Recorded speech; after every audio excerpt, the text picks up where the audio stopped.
بسم اللہ الرحمن الرحیم۔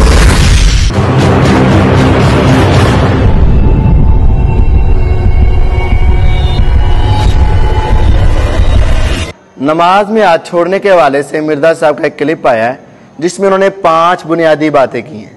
پہلی بات یہ کی ہے کہ عبداللہ ابن زبیر رضی اللہ تعالیٰ عنہ ہاتھ چھوڑ کر نماز پڑھتے تھے۔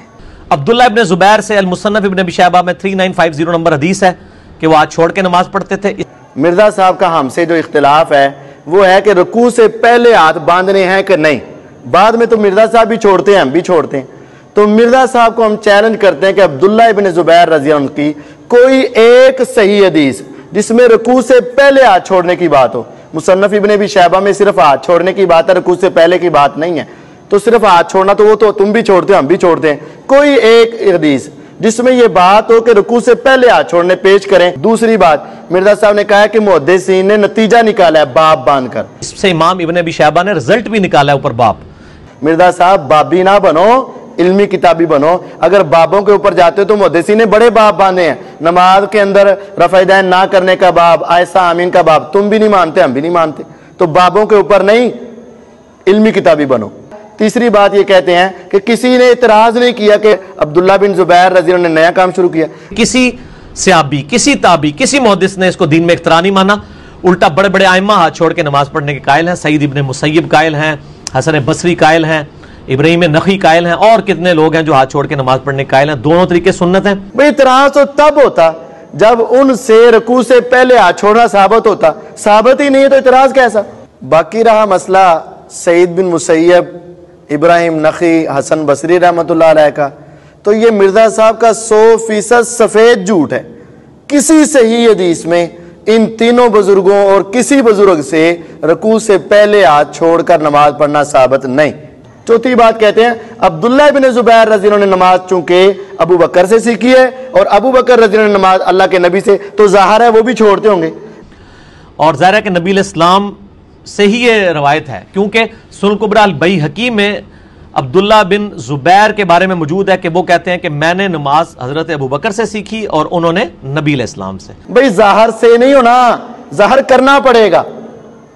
مرزا صاحب پہلا جھوٹ یہ ہے کہ عبداللہ بن زبیر رضی اللہ عنہ نے نماز کا ذکر نہیں کیا، صرف رفع دین کا ذکر کیا ہے۔ بیہقی کی روایت میں صرف رفع دین کا ذکر ہے، نماز کا ذکر نہیں۔ دوسرا ہم چیلنج کرتے جاؤ کسی صرف ایک صحیح حدیث سے ثابت کرو عبداللہ بن زبیر رضی اللہ عنہ نے کہا ہو اللہ کے نبی صلی اللہ علیہ وسلم رکوع سے پہلے ہاتھ چھوڑتے تھے، ابو بکر رضی اللہ تعالیٰ نے کہا ہو رکوع سے پہلے ہاتھ چھوڑتے تھے، یا انہوں نے ایسا کر کے دکھایا ہو، ایسا نہیں ہے۔ اور بیہقی کا ایک راوی ہے ایوب سختیانی رحمۃ اللہ علیہ، انہوں نے کہا ہے جو شخص صحابہ کی تعریف کرتا ہے نا وہ بندہ نفاق سے بری ہے، اور جو کسی ایک صحابی کے نقص بیان کرتا ہے نا وہ سنت کا مخالف ہے، سلف صالحین کا مخالف ہے اور بدعتی آدمی ہے، اور مجھے ڈر ہے کہ اس کی کوئی نیکی آسمان کی طرف نہیں چڑھتی۔ مرزا صاحب اے بھی گل یاد رکھو۔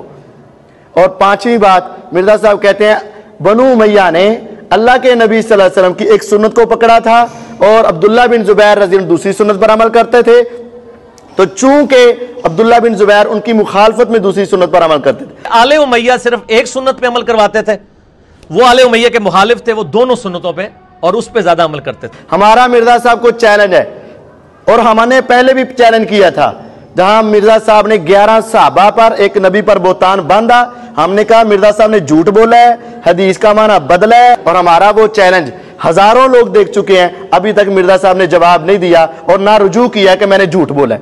اب پھر ہم چیلنج کرتے ہیں کسی ایک صحیح حدیث سے مرزا صاحب یہ ثابت کریں کہ نبی صلی اللہ علیہ وسلم سے رکوع سے پہلے ہاتھ چھوڑنا ثابت ہے، تبھی تو وہ سنت بنے گی نا۔ پھر یہ ثابت کریں کہ بنو امیہ، آل امیہ اس سنت سے منع کرتے تھے، پھر یہ ثابت کریں کہ عبداللہ بن زبیر رضی اللہ عنہ ان کی مخالفت میں اس سنت پر عمل کرتے تھے۔ یہ 3 باتیں ثابت کرنا مرزا صاحب کی قیامت تک اور مرزا صاحب کی موت تک ان کو چیلنج ہے، یہ ثابت کریں، لیکن کبھی ثابت نہیں کر سکیں گے۔ تو پھر ہم مرزا صاحب کو دعوت فکر دیتے ہیں، مرزا صاحب تسی مرنا بھی ہے، تسی مرنا ہے، مر کے قبر چ جانا ہے۔ اگر اسی طرح لوگوں کو گمراہ کرتے رہے اور حدیثوں کا مفہوم بدلتے رہے، مر گئے نا، تو پھر قبر میں اور حشر میں اور قیامت میں تمہارا انجام بہت برا ہوگا۔